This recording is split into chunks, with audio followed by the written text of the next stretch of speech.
Marlène et Jean-Claude sommes très heureux de te présenter une émission très spéciale afin de comprendre les faits d'actualité. Merci pour ta fidélité. Merci pour ta fidélité à Dieu, parce que ce qui est important, ce n'est pas d'être fidèle à l'enseignement reçu des hommes, de nos parents, mais bien de demeurer fidèle à l'Éternel des armées. Aujourd'hui, notre thème est « Même sort ». Nous avons une seule référence biblique qui nous vient du livre de Ecclésiaste chapitre 3, les versets 16 à 20. Ecclésiaste 3, versets 16 à 20. Avant de l'aborder, recherchons la présence de Dieu. Saint-Esprit, merci. Merci pour la parole. Merci de nous éclairer et de nous diriger dans toute la vérité. Merci de te tenir à côté de nous, car sans toi, nous serons emportés par toute espèce de doctrine contraire à la parole. Alors merci d'être là avec nous encore. Au nom de Jésus et pour ta gloire éternelle. Amen. Rappelle-toi, nous avons vu que l'âme qui pêche, c'est celle qui mourra. Donc l'âme meurt. Ensuite, nous avons vu que l'âme altérée, affamée, Dieu s'en est chargé. Altérée, c'est-à-dire ayant soif, affamée, avoir faim. Donc l'âme boit, l'âme mange. Aujourd'hui, nous voyons même sort. Allons dans le livre d'Ecclésiaste chapitre 3.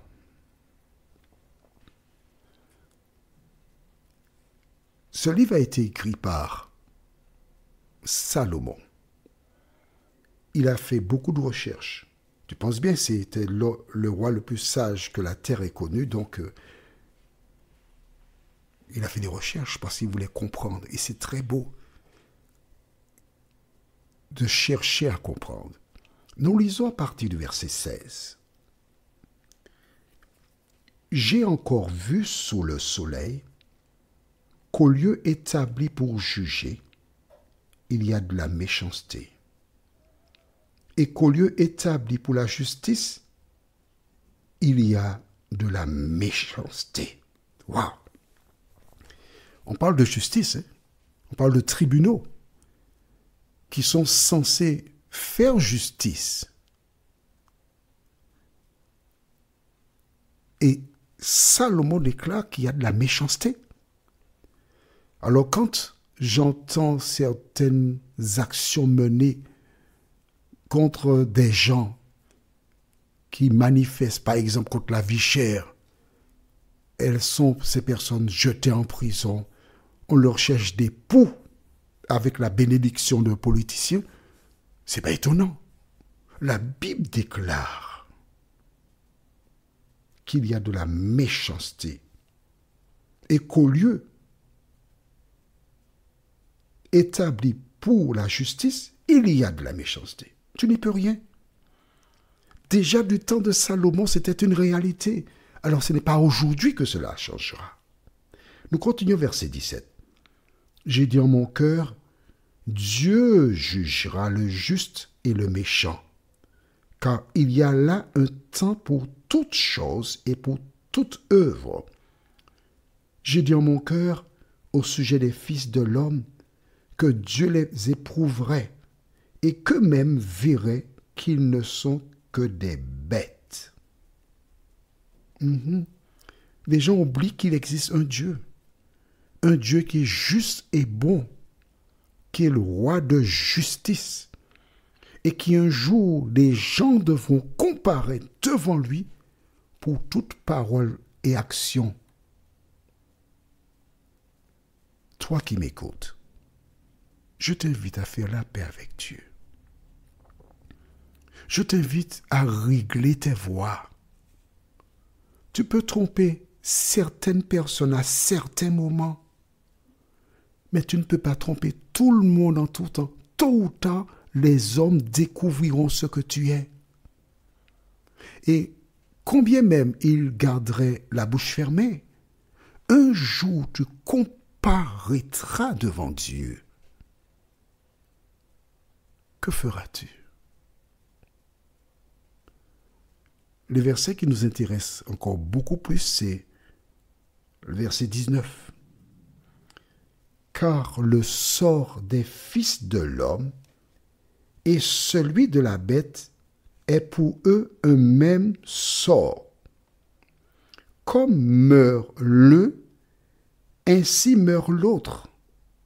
Ils ont tous un même souffle, et la supériorité de l'homme sur la bête est nulle, car tout est vanité. Tout va dans un même lieu. Tout a été fait de la poussière, et tout retourne à la poussière. C'est ça alors. D'accord. Le sort de l'homme et le sort de la bête, c'est le même sort. Comme meurt l'un, ainsi meurt l'autre. Ça dépend, hein? D'accord? Pour les personnes, je me rappelle quand j'étais jeune, j'aimais manger de la viande. Ah, j'aimais ça, oui. Maman. Aux Antilles, on faisait ce qui s'appelle le michoui. Cela consiste à tuer l'animal, le vider, et à le mettre à griller sur du feu de bois. Et on pique l'animal et à l'intérieur de la chair, on introduit du piment. Un piment qu'on trouve chez Madame Jacques. C'est le nom du piment. Madame Jacques, c'est un piment qui est fort. Et on grillait la viande. On grillait la viande. Puis belle couleur.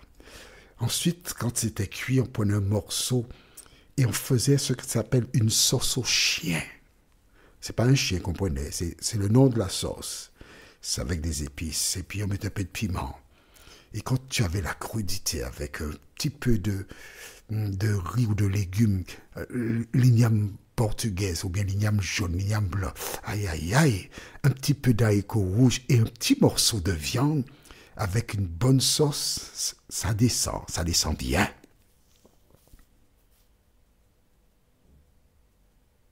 D'accord? Mais quand j'avais une grippe, j'étais malade comme un chien pendant 15 jours. Et j'ai compris que c'est le fait de manger de la viande qui me causait ce problème. Et depuis que j'ai laissé tomber la viande, je n'ai plus de grippe carabinée comme par le passé. Mais pourquoi je te parle de ça? La Bible te dit que l'animal que tu manges, il est en toi. Et que l'animal et toi, nous avons été créés à partir de la poussière de la terre. Quand tu manges l'animal, il est au paradis, ou bien il est en enfer, ou bien dans ton estomac, dis-moi. Il descend dans ton estomac. Le souffle de l'animal a été ôté, il entend toi. Mais ce qui nous intéresse, ce n'est pas lorsqu'il entend toi, c'est quand il meurt et que tu ne manges pas ce type d'animal. Par le passé, lorsque un chien traversait la route et était heurté par un véhicule, il était mort. Et avant qu'on vienne enlever la carcasse, on avait le temps de voir le chien gonfler, et puis il explosait, boum, de liquide qui coule, et on voyait des vers. Et à travers la mort des animaux qui étaient abandonnés le long de la route, j'avais une idée à quoi ressemble une personne quand elle meurt. Parce que la Bible déclare c'est le même sort. Les deux sont poussière. Et ils font quoi? La fin du verset déclare, verset 20, et ils retourneront dans la poussière. Est-ce que tu as vu écrit là, ils vont au paradis ou en enfer? Non. Si c'était une erreur, quand Jésus vint sur terre, il a beaucoup parlé. Il aurait dit que ce n'est pas vrai. Il aurait dit que Salomon s'est trompé. Il n'a jamais tenu de tels propos. Donc l'animal qui meurt, ou trois, nous retournons, je dis nous, c'est pas encore mort. C'est pas encore mort. Non, non. Les morts retournent dans la poussière parce qu'ils sont poussière. Est-ce que c'est clair pour toi? C'est bon? Alors prions. Notre Seigneur et notre Dieu, quel bonheur quand le Saint-Esprit nous essuie. Quel bonheur quand le voile tombe de nos yeux. Merci Seigneur. Merci Éternel pour ta présence. Merci d'éclairer celles qui te cherchent de tout leur cœur. Et permets que nous puissions jour après jour, oh Dieu, ouvrir nos oreilles et notre intelligence afin de t'entendre, toi, notre Créateur et notre Sauveur. Cette grâce, nous te la réclamons, non pas parce que nous en sommes dignes, oh non, mais c'est au nom de Jésus et le Saint-Esprit qui nous a éclairés, notre guide pour ta gloire éternelle. Amen. Que l'Éternel continue de nous bénir. Et, tu sais, il me tarde de te retrouver. Nous sommes parvenus au terme de notre réflexion. Si d'aventure tu as une question, il te suffit d'envoyer un message par le biais de WhatsApp au numéro suivant, plus 596 696 88 93 93. Et alors Jean-Claude, moi, je me ferai un réel plaisir de répondre à ta question.